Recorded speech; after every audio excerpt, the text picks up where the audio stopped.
Hello दोस्तों, हमारे channel में आपका स्वागत है। आज हम लोग पढ़ेंगे कोशिका से संबंधित टॉप 50 मोस्ट इम्पॉर्टेंट क्वेश्चन। प्रश्न संख्या 1 है, कोशिका सिद्धांत का प्रतिपादन किसने किया था? उत्तर हो जाएगा स्लाइडन एवं स्वान ने। प्रश्न संख्या 2 है, पहली बार कोशिका किसके द्वारा खोजी गई? इसका उत्तर हो जाएगा रॉबर्ट हुक। प्रश्न संख्या 3, जीवित कोशिका की खोज किसने किया था? तो जीवित कोशिका की खोज किया था ल्यूवेनहॉक ने। प्रश्न संख्या 4 है, कोशिका का अध्ययन क्या कहलाता है?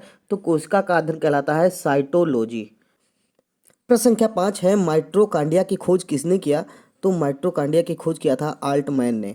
प्रश्न संख्या 6 है, कोशिका का रसोई घर किसे कहा जाता है? उत्तर हो जाएगा क्लोरोप्लास्ट को। प्रश्न संख्या 7 है, कोशिका की आत्महत्या की थैली किसे कहा जाता है? तो लाइसोसोम को कोशिका की आत्महत्या की थैली कहा जाता है। प्रश्न संख्या 8 है, पत्तियों को हरा रंग कौन प्रदान करता है? उत्तर हो जाएगा क्लोरोप्लास्ट। प्रश्न संख्या 9 है, कोशिका का शक्ति ग्रह या पावर हाउस किसे कहते हैं? उत्तर हो जाएगा माइटोकॉन्ड्रिया को। प्रश्न संख्या 10 है, कौन सी कोशिका अंगक वनस्पति या पशु कोशिका दोनों में उपस्थित होता है? उत्तर हो जाएगा सूत्रकणिका या माइटोकॉन्ड्रिया। माइटोकॉन्ड्रिया का दूसरा नाम क्या है? सूत्रकणिका है। प्रश्न संख्या 11 है, मानव शरीर की सबसे लंबी कोशिका कौन सी है?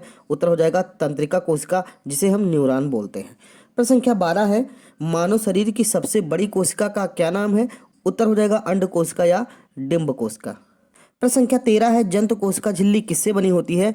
उत्तर हो जाएगा लिपिड और प्रोटीन से। प्रश्न संख्या 14, जंतु कोशिका झिल्ली की प्रकृति कैसी होती है? उत्तर हो जाएगा अर्धपारगम्य। प्रश्न संख्या 15 है, कौन सी कोशिका अंगक केवल वनस्पत कोशिका में उपस्थित होती है? उत्तर हो जाएगा कोशिका भित्ति। प्रश्न संख्या 16, किसमें कोशिका भित्ति नहीं होती है? तो माइकोप्लाज्मा में कोशिका भित्ति नहीं होती है। प्रश्न संख्या 17 है, कोशिका के केंद्रक में कौन सा द्रव्य होता है? उत्तर हो जाएगा न्यूक्लियोप्लाज्मा। प्रश्न संख्या 18, कौन सी कोशिका अंगक श्वसन के लिए उत्तरदायी होता है? उत्तर हो जाएगा सूत्रकणिका या माइटोकॉन्ड्रिया। प्रश्न संख्या 19 है, एक विशेष कार्य करने वाली समान कोशिकाओं के समूह को क्या कहते हैं? उत्तर हो जाएगा ऊतक। प्रश्न संख्या 20, एक कोशिकीय जीव कैसे प्रजनन करता है? उत्तर हो जाएगा कोशिका विभाजन द्वारा। प्रश्न संख्या 21 है, फलों और बीजों को विभिन्न प्रकार के आकर्षक रंग प्रदान करता है, वह किसके द्वारा होता है? तो वह क्रोमोप्लास्ट के द्वारा। प्रश्न संख्या 22 है, पादप कोशिका भित्ति मुख्यतः किससे बनी होती है? उत्तर हो जाएगा सेल्यूलोज से। प्रश्न संख्या 23, बहुकोशिकीय जीव किसके द्वारा वृद्धि करते हैं? उत्तर हो जाएगा कोशिका विभाजन द्वारा। प्रश्न संख्या 24, गाल्जी काय का प्रमुख कार्य क्या है? तो गाल्जी काय का प्रमुख कार्य है कोशिका के स्रावित पदार्थों को कोशिका झिल्ली के माध्यम से बाहर निकालना। प्रश्न संख्या 25 है, सबसे छोटा प्रोकैरियोटिक जीव कौन सा है? उत्तर हो जाएगा माइकोप्लाज्मा। प्रश्न संख्या 26 है, सबसे बड़ा एक कोशिकीय जीव कौन सा है? उत्तर हो जाएगा एसिटेबुलेरिया। प्रश्न संख्या 27 है, प्रोटीन संश्लेषण का प्लेटफॉर्म किसे कहते हैं? उत्तर हो जाएगा राइबोसोम को। प्रश्न संख्या 28, वसा का संचय कोशिका का कौन सा अंग करता है? उत्तर हो जाएगा गाल्जी काय करता है। प्रश्न संख्या 29 है, प्रकृति की सबसे बड़ी कोशिका का क्या नाम है? उत्तर हो जाएगा शुतुरमुर्ग का अंडा। प्रश्न संख्या 30, कोशिका का सबसे छोटा कोशिका अंग कौन होता है? उत्तर हो जाएगा राइबोसोम। प्रश्न संख्या 31 है, जंतु कोशिका का सबसे बड़ा कोशिकांग क्या होता है? उत्तर हो जाएगा केंद्रक। प्रश्न संख्या 32 है, कौन सी रचना जंतु कोशिका को वनस्पत कोशिका से विभेदित करती है? उत्तर हो जाएगा सेंट्रिओल। प्रश्न संख्या 33, कोशिका में प्रोटीन संश्लेषण कहाँ होता है? उत्तर हो जाएगा राइबोसोम में। प्रश्न संख्या 34 है, पादप कोशिका का सबसे बाहरी आवरण क्या कहलाता है? उत्तर हो जाएगा कोशिका भित्ति कहलाता है। प्रश्न संख्या 35 है, आवरणीय लवक या ल्यूकोप्लास्ट मुख्यतः कहाँ पाए जाते हैं? उत्तर हो जाएगा जड़ों की कोशिकाओं में। प्रश्न संख्या 36 है, किसकी उपस्थिति के कारण किसी पादप कोशिका और पशु कोशिका में अंतर पाया जाता है? इसका उत्तर हो जाएगा कोशिका भित्ति के कारण। प्रश्न संख्या 37 है, कोशिका भित्ति शैलवाल होती है तो यह पारगम में होती है।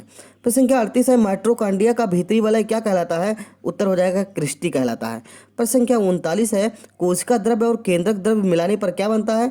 तो यह बनता है जीव द्रव्य, उसको बोलते हैं प्रोटोप्लाज्म। प्रश्न संख्या 40 है, कोशिका झिल्ली किसमें पाई जाती है? तो यह जंतु और पादप दोनों में पाई जाती है। प्रश्न संख्या 41 है, कोशिका भित्ति किसमें पाई जाती है? तो कोशिका भित्ति केवल पादप में पाई जाती है, जंतु में नहीं पाई जाती है। प्रश्न संख्या 42 है, प्रोटीन की फैक्ट्री किसे कहते हैं? तो प्रोटीन की फैक्ट्री कहते हैं राइबोसोम को।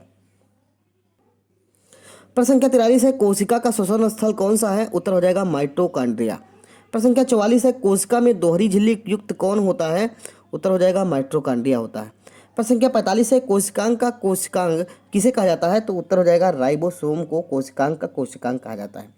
प्रश्न संख्या 46 है, कोशिका के केंद्रक की खोज किसने की थी? तो उत्तर हो जाएगा रॉबर्ट ब्राउन ने।